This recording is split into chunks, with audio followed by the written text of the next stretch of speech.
Praise the lord. అందరికీ నూతన సంవత్సర శుభాకాంక్షలు. బాగున్నారా? దేవునికి స్తోత్రం.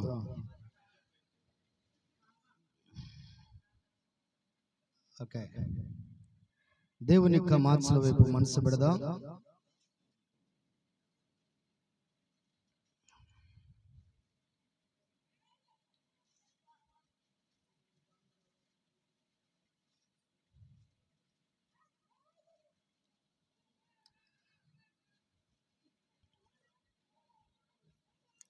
కీర్తన గ్రంథము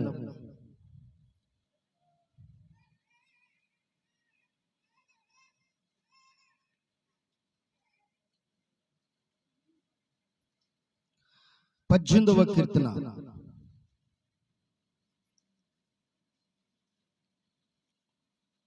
3వ వాక్యాన్ని చదువుకుందాం.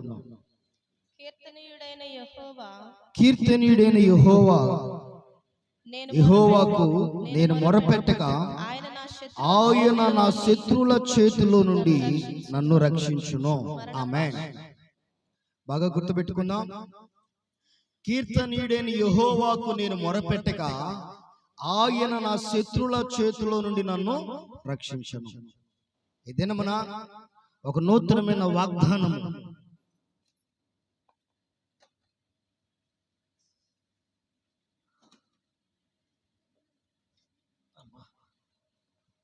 ఒక నూతనమైన వాగ్దానము, నూతనమైన ఆశీర్వాద మాటలు మనకు జ్ఞాపకం చేసుకుందాం. ఒక మనిషి తన కలిగిన విధానంలో గత కాలము 2024 సంవత్సరంలో కష్టాలతోనూ, శ్రమలతోనూ, నిందలతోనూ, అవమానాలతో బ్రతుకుండొచ్చు. ఇబ్బందికరమైన పరిస్థితులు ఎదుర్కొన్న వారై ఉండొచ్చు. సమస్యలతో, అనారోగ్యాలతో బాధపడుతూ ఉండి ఉండవచ్చు. కానీ ఈ సంవత్సరము నీ జీవితంలో ఎలాంటి పరిస్థితులు నీకు ఎదురైనా, ఎలాంటి గడ్డు కాలం నీకు ఎదురైనా, ఎలాంటి సమస్య నీ దగ్గరకు వచ్చినా నువ్వు చేయవలసిన పని ఒకటి ఈ దినాన దేవుడు తెలియచేయమంటున్నమాట. ఏమంటున్నాడు అంటే, కీర్తనీయుడైన యెహోవాకు నేను మొరపెట్టగా. ఎవరికి మొరపెడుతున్నాడంట? ఎవరికి మొరపెడుతున్నాడు? దేవునికి మొరపెడుతున్నాడు. మొరపెడుతున్నప్పుడు అంట ఆ దేవుడు ఏం చేస్తున్నాడు అనే విషయాన్ని జ్ఞాపకం చేసుకున్నా. ఆయన నా శత్రువుల చేతిలో నుండి నన్ను రక్షించును. ఆమేన్. ఏం చేస్తున్నాడు? శత్రువుల చేతుల నుంచి దేవుడు రక్షిస్తున్నాడు. ప్రదేశం బిడ్డలారా గమనించండి. ఈ దినాన అనేక రకాలైన శత్రువులు కనపడొచ్చు. అనేక మంది శత్రువులుగా ఉండి ఉండొచ్చు. అనేక మంది శత్రువులుగా భావించి ఉండవచ్చు. గమనించండి, కొంతమంది శత్రువులు కొన్ని శత్రుత్వ స్వభావాల గురించి మీతో పంచుకుంటా. అనారోగ్యం అనేది ఒక శత్రువు, ఆర్థిక ఇబ్బందులు అనేది ఒక శత్రువు, కుటుంబ సమస్యలు అనేది ఒక శత్రువు, మానసిక ఇబ్బంది అనేది ఒక శత్రువు. గమనించండి, అభివృద్ధి లేకపోవడం అనేది ఒక శత్రువు. ఇలా అనేక రకాల శత్రువులు నిన్ను కృంగజేస్తూ, నిన్ను బాధిస్తూ, నిన్ను ఇబ్బంది పెడుతూ ఉండొచ్చు. భౌతికంగా మన శత్రువులు అనంగాల్నే భౌతికంగా మనకి శత్రువులు అనంగాల్నే మనకు గుర్తొచ్చేది ఏం చెప్పండి? మనకి నచ్చని వాళ్ళు, మన హాని చేసిన వాళ్ళు, మన నష్టపరిచిన వాళ్ళు, మనం బాధించిన వాళ్ళనే భౌతికంగా మనకి శత్రువు అనంగానే వాళ్ళని మనకు జ్ఞాపకం చేసుకుంటాం. వాళ్ళ వైపే మన మనసు పెడతాం. ఎందుకంటే వాళ్ళు నాకు శత్రువులు అనే ఆలోచనతో ఉంటాం. కానీ గమనించండి, బైబిల్ సెలవిస్తున్న మాట, ఈ భూలోకం ముందు శరీర స్వరూపం కలిగిన ఏ వ్యక్తిని నీ శత్రువుగా భావించొద్దు. ఒకవేళ భావించినా ఆ వ్యక్తిని బైబిల్ ఏం చెప్తుంది తెలుసా?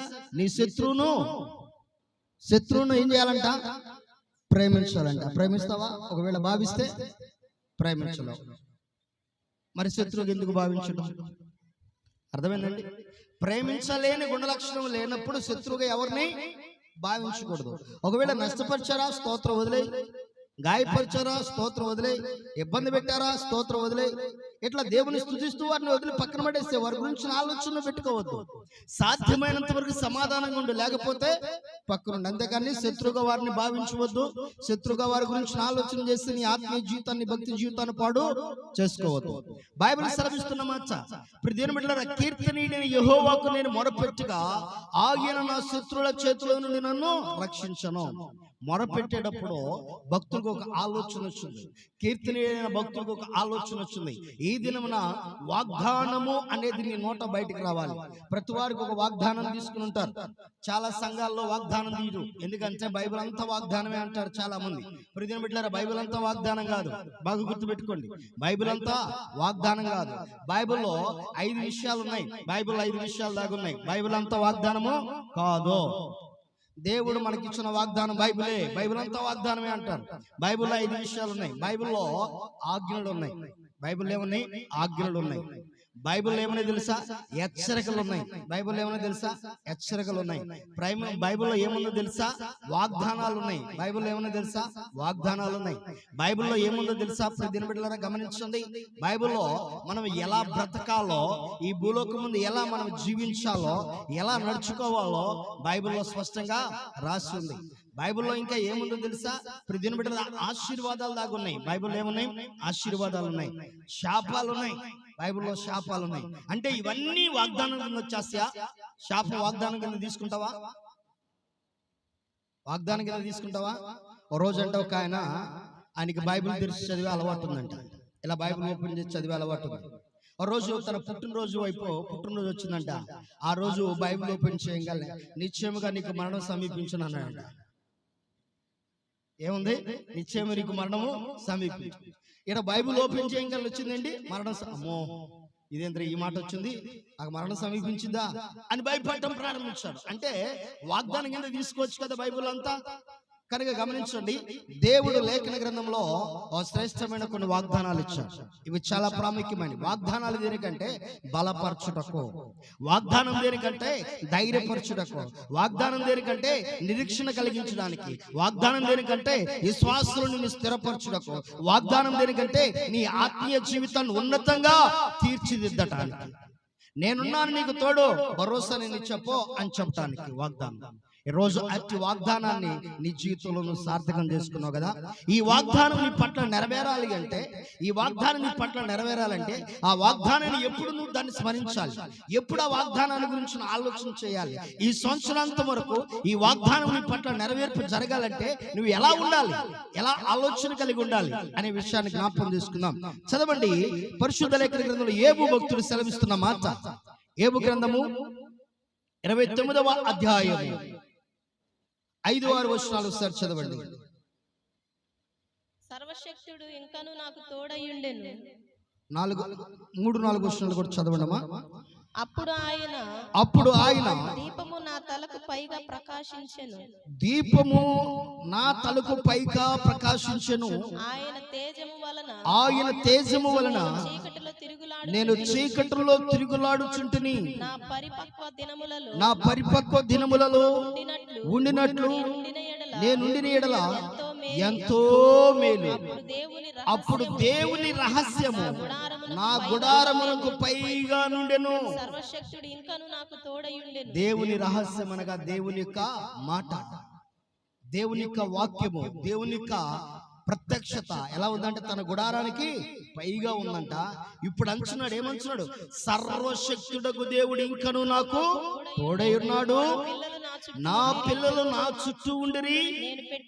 నేను పెట్టిన అడుగెల్లా నేతిలో పడిను.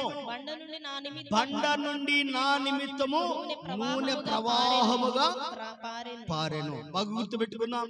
వాగ్దానము నీ పట్ల నెరవేర్పు జరగాలంటే, వాగ్దానం నీ పట్ల నెరవేర్పు జరగాలంటే నీకు కలిగిన కష్టంలో నీకు ఇచ్చిన వాగ్దానాన్ని బట్టి కుంగిపోకుండా దాన్ని జ్ఞాపకం చేసుకోవాలి. ఏవో తను జ్ఞాపకం చేసుకుంటున్నాడు. ఎలాంటి పరిస్థితులు తెలుసా? ఏవో ఎలాంటి పరిస్థితుల్లో సర్వశక్తుడు ఇంకా నాకు తోడుగా ఉన్నాడని ఎప్పుడు చెబుతున్నాడు తెలుసా?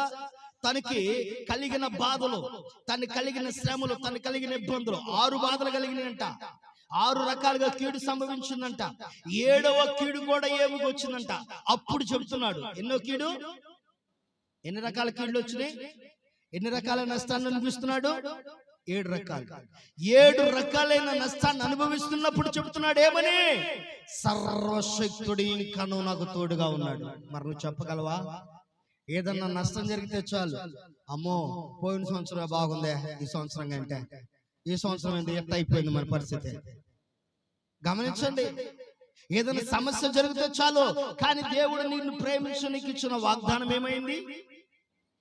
దేవుని సన్నిధిలో ఒకవేళ చాలా మంది వాగ్దానం తీసుకోవడం ఉపవాసాలుండి ప్రార్థన చేస్తారు, ఉపవాసాలుండి దేవుని సన్నిధిలో కన్నీరు కారుస్తారు, ఉపవాసాలుండి దేవుని అడుగుతారు, ప్రభా నేను ఒక శ్రేష్టమైన వాగ్దానం కావాలయ్యా అని ప్రార్థిస్తారు. వాస్తవే, నువ్వు ఉపవాసం ఉన్న ప్రార్థించినప్పుడు దేవుడు నీకు వాగ్దానం ఇచ్చాడు.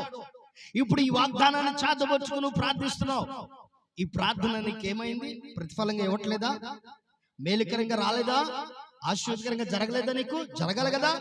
కనుక నువ్వు ఏం చేయాలి అంటే, నీ కలిగిన కష్టంలో, నీ కలిగిన బాధలో వాగ్దానానికి జ్ఞాపకం చేసుకోవాలి. ఆమేన్.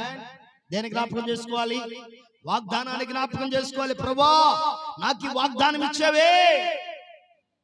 దావీదు తన కలిగిన కష్టం అంటాడు, ప్రభువా ఎన్నడన్నిటికీ నీ కుటుంబం ఆశీర్వాదకరంగా ఉండిద్ది అన్నవే. అయ్యా నా కుటుంబాన్ని ఎన్నడన్నిటికీ ఆశీర్వాదకరంగా ఉంచయ్యా. అయ్యా నీ సన్నిధి నుంచి నా కుటుంబాన్ని త్రోసివేయొద్దు, నీ సన్నిధిలోనే ఉండాలి, అన్నిటికీ నా కుటుంబం నీ సన్నిధిలోనే ఉండాలి. ఎంత గొప్ప ప్రార్థన! ఈ రోజు నీ ప్రార్థన ఏమైంది? నీ బిడ్డలు ఎక్కడ ఉండాలనుకుంటున్నావు? నీ కుటుంబ సభ్యులు ఎక్కడ ఉండాలనుకున్నావు? నీ రక్త సంబంధాలు ఎక్కడ ఉండాలనుకున్నావు? నీ ప్రజలు ఎక్కడ ఉండాలనుకున్నావు? ఆయన సన్నిధిని గడుపుట ఆశీర్వాదం. నా ప్రియ సహోదరి సోదరుడా, దేవుని సన్నిధిలో వాగ్దానానికి జ్ఞాపకం చేసుకో. నువ్వు మర్చిపోవద్దు, నువ్వు కృంగిపోవద్దు. నీ కలిగిన కష్టంలో, నీ కలిగిన బాధలో యోబు కృంగిపోకుండా అంటున్నాడు, సర్వశక్తుడు ఇంకను నాకు తోడుగా ఉన్నాడు. ఆమేన్. ఎవరు తోడుకున్నారంట? సర్వశక్తులకు దేవుడు ఇంకను నాకు తోడే ఉన్నాడు. యోబు భక్తుడు వాగ్దానాన్ని జ్ఞాపకం చేసుకున్న రీతిగా నీ జీవితంలో వాగ్దానాన్ని జ్ఞాపకం చేసుకుంటే, యోబు భక్తుడు ఆశీర్వాదాన్ని కలిగిన రీతిగా నీ జీవితంలో ఆశీర్వాదాన్ని కలిగి ముందుకు కొనసాగడానికి ఇష్టపడితే, యోబు కలిగిన నష్టాల కంటే, యోబు కలిగిన ఇబ్బందుల కంటే, యోబు కలిగిన సమస్యల కంటే ఎక్కువ నీకు కలగట్లేదే. ఒకవేళ అవి కలిగితే ఉండగలుగుతావా? ప్రార్థనలో ఉండగలుగుతారండి? మా చెప్పండి, యోబులాగా నాకు ఏదైనా నష్టం కలిగితే నేను ప్రార్థన ఉంటారన్నవాడు ఎవరన్నా చేయొద్దండి? ఉంటారా ఎవరన్నా? అసలు యోబు ఏ నష్టం కలిగిందో తెలుసా మీకు? ఒక్కసారి 10 మంది పిల్లలు, తనకున్న పిల్లలందరూ చచ్చిపోయారు. ఒకవేళ అలాంటి పరిస్థితి ఏర్పడితే ఏం చేస్తారు చెప్పండి? మీరు ఏం చేస్తారు? ముందు దేవుణ్ణి దూషించి, తిట్టి, అసహించుకుని, అసలు దేవుడివేనా, నువ్వు దేవుడివేనా, నీకు మనసు ఉందా, నువ్వు కఠినాత్ముడు, నువ్వు బండవే, ఎన్నెన్నో మాటలు అంటారు ఆయన పట్టు. ఒకవేళ అది వద్దులండి, ఒకవేళ నీకున్న ఆస్తి అంతా నష్టపోయావు, పాట పాడతారు చాలా మంది. ఏం పాట తెలుసా? నీ ఉంటే నాకు చాలు యేసయ్యా అని పాట పాడతారు కదా. నిజంగా ఈ పాట అంటే ఎంతమందికి ఇష్టం చెప్పండి? చేతులు ఎత్తండి ఒకసారి. ఎంతమందికి ఇష్టం? ఎత్తారు కదా, ఎత్తారు కదా.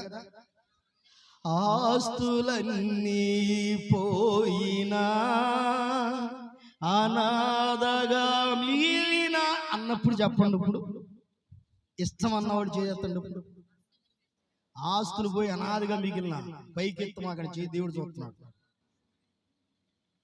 అర్థమైందా? ఇప్పుడు ఆస్తులన్నీ పోయినా అనాథగా మిగిలిన అన్నప్పుడు ఏం చేస్తావు? స్తోత్రం అన్నట్టుగా నువ్వు ఉంటే దేవుడు నీ పట్ల గొప్ప కార్యం చేస్తాడు. ఆమేన్. అప్పుడు కృంగిపోకూడదు, అప్పుడు బాధపడకూడదు, అప్పుడు చింతపడకూడదు. కొన్ని పాటలు కొందరు పాడటానికి భయపడతారు, కొన్ని పాటలు కొందరు పాడటానికి భయపడతారు. ప్రార్థన కొన్ని ప్రార్థనలు కొంతమంది చేయడానికి ఎట్లా భయపడతారో, కొన్ని పాటలు కూడా కొంతమంది పాడటానికి భయపడతారు. ఎందుకంటే ఒకవేళ ఆ పాట పాడితే నిజంగా నాకు ఏమైనా జరిగితే ఇది అమ్మో నాకు ఎందుకులే, ఆ పాట ఇంకో పాట ఎందుకుందాలే అని వేరే వేరే పాటలకు వెళ్ళే వాళ్ళు ఉన్నారు, వేరే వేరే ప్రార్థన చేసేవాళ్ళు ఉన్నారు. కనుక గమనించండి, దేవుని మాటలు సెలవిస్తా ఉన్నాయి, దేవుని వాక్యం సెలవిస్తుంది. నా ప్రియ సహోదరి సహోదరులారా, ఎందుకంటే దేవుడు అంటున్నాడు కదా, సర్వశక్తుడు ఇంకను నాకు తోడై ఉన్నాడు అని భక్తుని ద్వారా దేవుడు రాయించిన మాట దేవుడు పలుకుతున్నాడు. ఇది నాన్న భక్తుడు అంటున్నాడు, ఇంకను నాకు తోడై ఉన్నాడు దేవుడు. ఈ రోజు నువ్వు కృంగిపోవద్దు. ఈ సంవత్సర కాలం అంతా దేవుడు నీకు తోడై ఉన్నాడు. ఆమేన్. 2025 అంతా దేవుడు నీకు తోడై ఉండును గాక.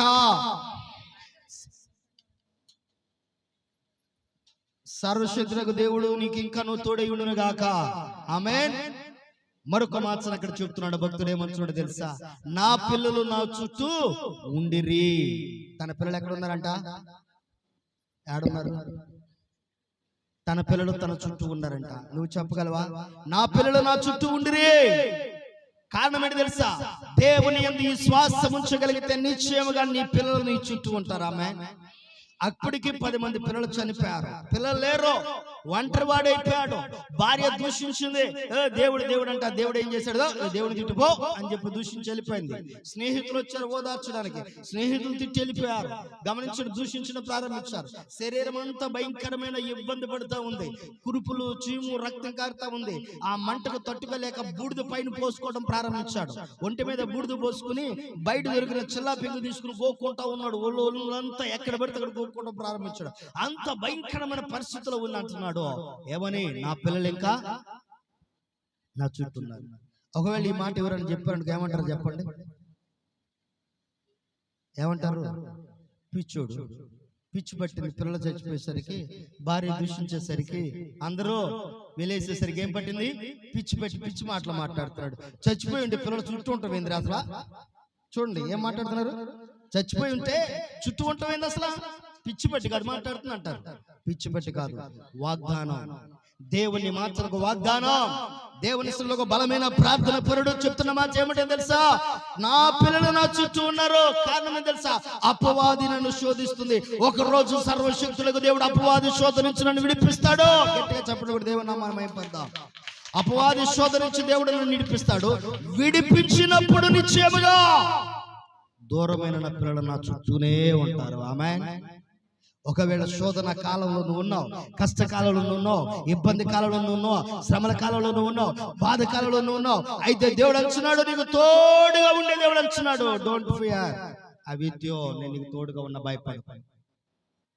నా పిల్లలు నా చుట్టూనే ఉన్నారంటున్నాడు. మరొక మాట అంటున్నాడు కదా, నేను అడుగు పెట్టిన చోటల్లో ఎక్కడ పడుతుందంట? నేతిలో పడుతుంది. నా నిమిత్తము బండ నుండి దేవుడు ఏం చేస్తున్నాడంట? నూనె ప్రవాహముగా ఉపయోగింపజేస్తాడు. ఈ రోజు నీ వాగ్దానం, నువ్వు చేతపరుచుకున్న వాగ్దానం, 365 దినాలు నీ కలిగిన కష్టాల్లో, శ్రమల్లో నువ్వు చేతపరుచుకునే వాగ్దానాన్ని ఎత్తి ప్రార్థించాలి. వాగ్దానాన్ని ఎత్తి ప్రార్థించాలి.